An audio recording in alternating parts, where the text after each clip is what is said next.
हरे कृष्णा हरे कृष्णा हरे कृष्णा। तो आज मैं आपको दिल्ली के ग्रेटर कैलाश में स्थित दिल्ली के सबसे बड़े इस्कॉन टेम्पल के दर्शन कराऊंगी और इसके साथ ही मैं आपको भगवान कृष्ण के जन्म से जुड़ी एक रहस्यमय कहानी भी सुनाऊंगी जो पूरे YouTube पर शायद ही आपको कोई बताए। तो मंदिर की टाइमिंग सुबह 9 से 1 और 4 से 9 है, लेकिन हम थोड़ा पहले पहुंच गए थे तो इसलिए हमने मंदिर खुलने का इंतज़ार किया। खाया नहीं जा रहा।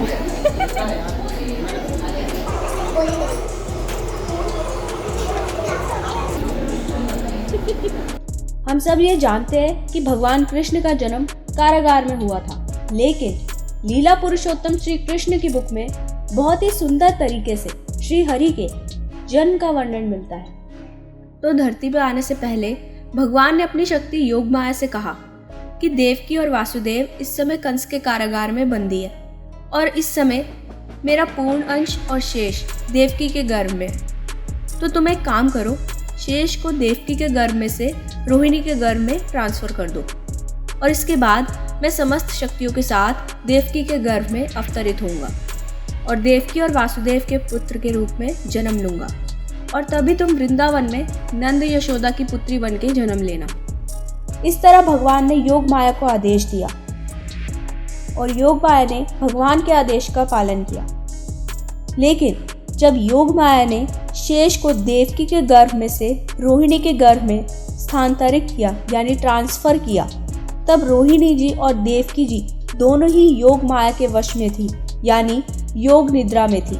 और जब ऐसा हुआ तो लोगों ने समझा कि देवकी का 7वां गर्भ जो है विनिष्ट यानी जो है गिर गया। लेकिन इस तरह जो है बलराम जी देवकी के पुत्र में अवतरित हुए, लेकिन रोहिणी के गर्भ में होने के कारण वह उनके पुत्र कहलाए।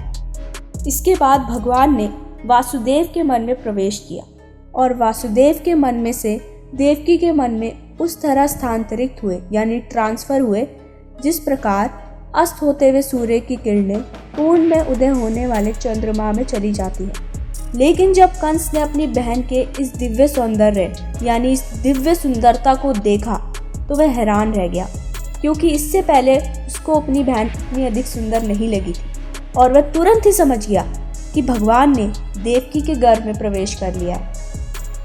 फिर कंस जो है भयभीत हो जाता है और देवकी को मारने का सोचता है, लेकिन उसके दिमाग में एक ख्याल आता है कि अगर वो इस समय देवकी को इस हालत में मारेगा तो जीवन भर जो उसने पाप यानी जिसे वो पुण्य समझता था वो खत्म हो जाएंगे। और इस तरह कंस जो है भगवान के आने का इंतजार करता है।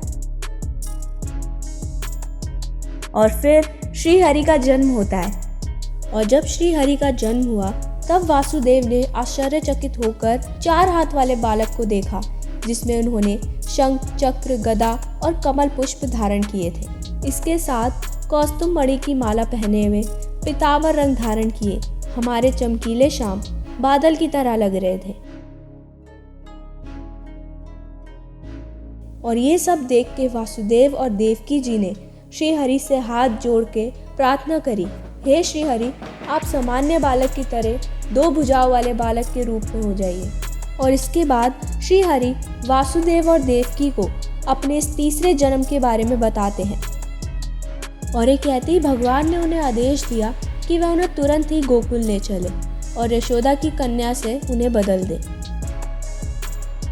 और जब वासुदेव कृष्ण जी को अपनी गोद में लेकर बाहर निकले तो सब कुछ प्रकाशित हो गया, मानो सूर्य का प्रकाश आ गया हो, जबकि वो श्री हरि का प्रकाश था। श्री हरि का जब जन्म हुआ था तब सूर्य का सा प्रकाश, एक सूर्य का सा जो तेज है वो उनमें था।